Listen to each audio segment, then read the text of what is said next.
Bienvenidos a caracum.com. En este momento vamos a realizar un ejemplo en el cual tenemos una tabla de categorías en el cual debemos de definir la llave primaria.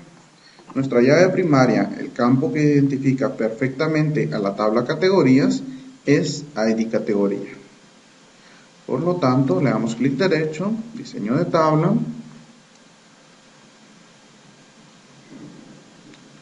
seleccionamos el campo a utilizar como llave y lo definimos como tal. En este caso, nuestro campo es autonumérico. Los datos de tipo autonumérico tienen la ventaja que nos generan un número automático y no tenemos que estar pensando qué código colocar. No por fuerza es un número correlativo, ya que si nosotros cancelamos el ingreso de un dato, el mismo va a tener un salto hacia el siguiente número. La siguiente tabla de nuestro ejercicio es la tabla de cliente. En esta debemos de definir la llave primaria, la cual podría ser ID cliente o NIT. Muchos optarían por la opción de definir NIT y ni siquiera tomar en cuenta un ID cliente para crearlo. El problema es que en muchas empresas nosotros vamos a toparnos con el problema de definir al momento de ingresar los datos de un cliente un NIT como CF, y si nosotros tenemos a dos clientes con CF, automáticamente el número de NIT ya no nos va a servir como llave. Recordemos que la llave primaria es un dato que jamás se va a repetir dentro de la tabla. Por lo tanto, decidimos crear el ID cliente autonumérico, un número correlativo.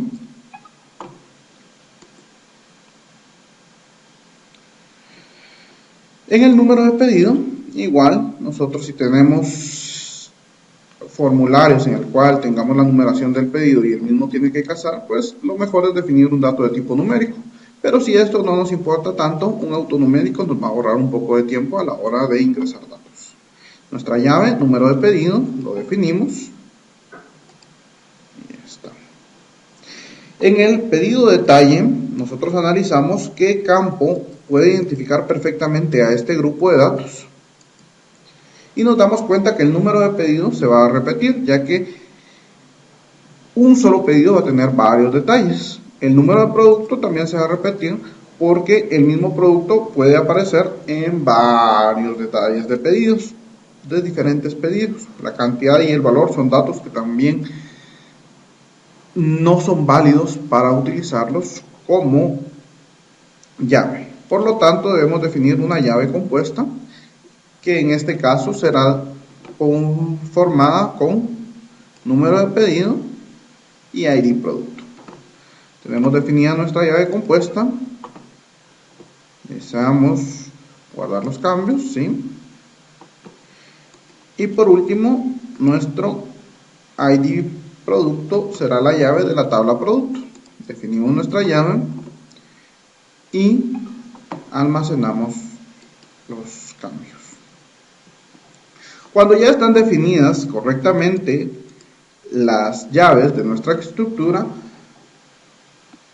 lo recomendable es ordenar las tablas según su importancia. En este caso, las entidades fuertes deberán de ir del lado izquierdo. ID categoría es la llave de categorías. Es una tabla que no depende de nadie más para existir.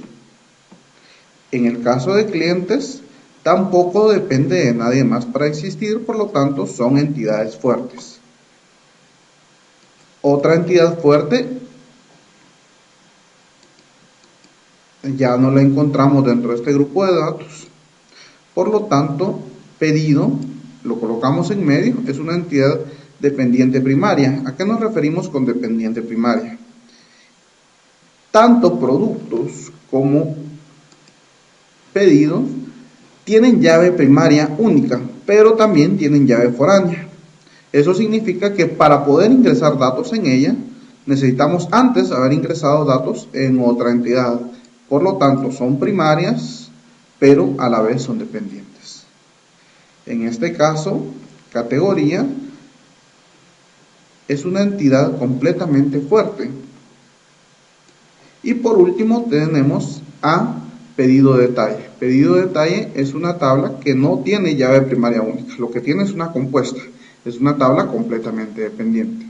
Cuando ya tenemos definido este orden, llaves primarias, primarias con foráneas y únicamente foráneas o compuestas, entonces podemos proceder a crear nuestra relación. La relación va a ir en cascada de izquierda a derecha y simplemente vamos a buscar dónde se encuentra el campo del lado derecho. En este caso, categoría se relaciona con productos. ID cliente se va a relacionar con pedidos. Siempre exigimos integridad referencial y actualizar en cascada. El cruce de relaciones no nos da ningún problema, es más, ni siquiera el orden de las tablas es necesario, pero es muy conveniente para entender cómo funciona el sistema a primera vista. Cuando tenemos 20 tablas, es muy complicado estar tratando de entender qué pasa en cada una de ellas, mientras que si nosotros mantenemos un orden adecuado, es mucho más sencillo entender el funcionamiento del sistema. Pedido tiene como llave el número de pedido y se conecta con pedido de detalle.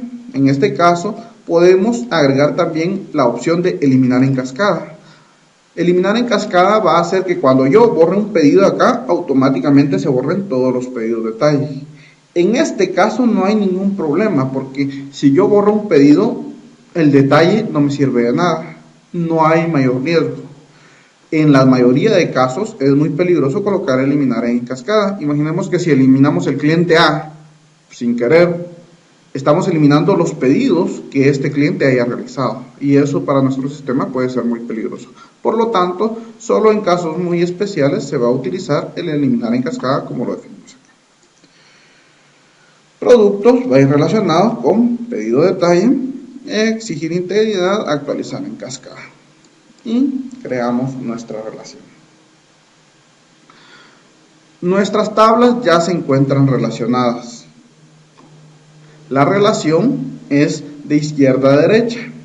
El orden para crear formularios e ingresar datos en el sistema deberá ser el mismo que tenemos acá. Primero, entidades fuertes. Segundo, entidades dependientes primarias. Y por último, entidades débiles. Con esto tenemos terminada la estructura de nuestra base de datos. Nuestro siguiente paso será crear los formularios.